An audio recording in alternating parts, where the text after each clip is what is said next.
بسم الله الرحمن الرحيم. والنجم إذا هوى ما ضل صاحبكم وما غوى وما ينطق عن الهوى إن هو إلا وحي يوحى علمه شديد القوى ذو مرة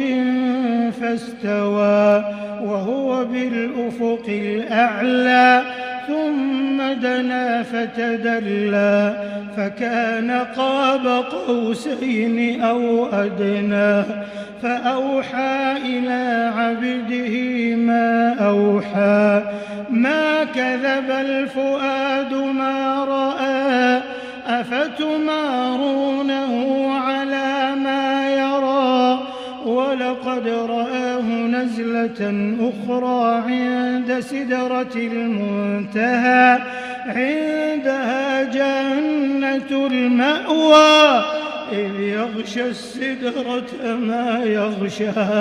ما زاغ البصر وما طغى لقد رأى من آيات ربه الكبرى أفرأيتم اللات والعزى ومناة الثالثة الأخرى ألكم الذكر وله الأنثى تلك إذا قسمة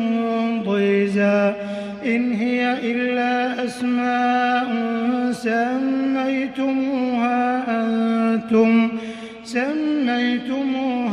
أنتم وآباؤكم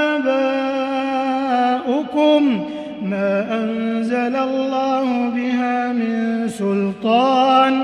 إن يتبعون إلا الظن وما تهوى الأنفس ولقد جاءهم من ربهم الهدى أم للإنسان ما تمنى فلله الآخرة والأولى وكم من ملك في السماوات لا تغني شفاعتهم شيئا إلا من بعد أن يأذن الله لمن يشاء ويرضى إن الذين لا يؤمنون بالآخرة ليسمون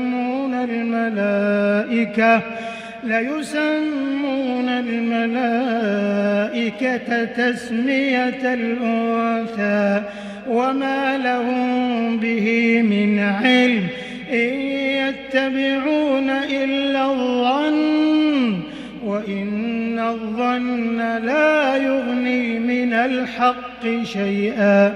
فأعرض عمن تولى عن ذكرنا ولم يرد إلا الحياة الدنيا ذلك مبلغهم من العلم إن ربك هو أعلم بمن ضل عن سبيله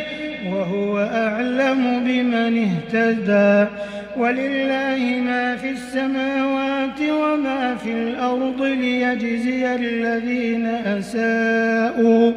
ليجزي الذين أساءوا بما عملوا ويجزي الذين أحسنوا بالحسنى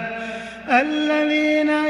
يجتنبون كبائر الإثم والفواحش إلا اللمم إن ربك واسع المغفرة هو أعلم بكم إذ أنشأكم من الأرض وإذ أنتم أجنة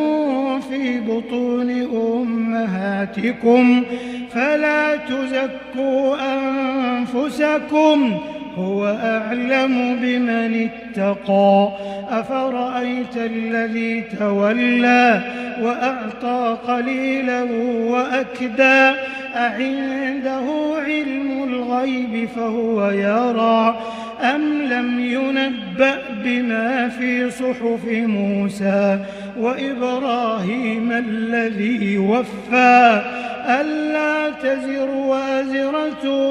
وزر أخرى وأن ليس للإنسان إلا ما سعى وأن سعيه سوف يرى ثم يجزاه الجزاء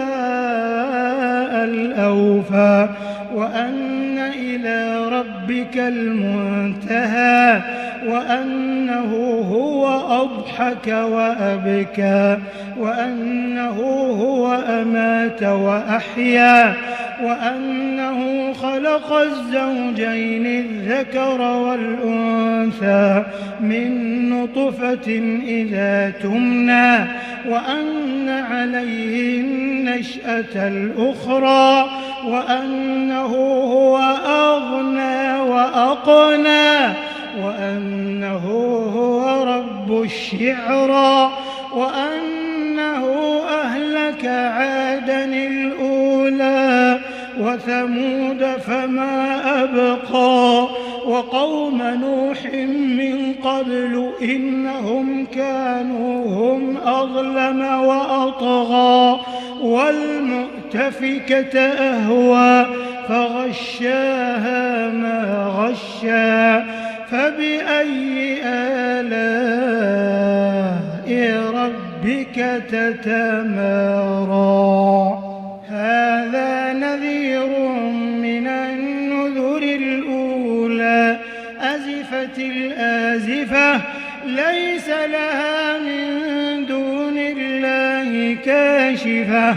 أفمن هذا الحديث تعجبون وتضحكون ولا تبكون وأنتم سامدون فاسجدوا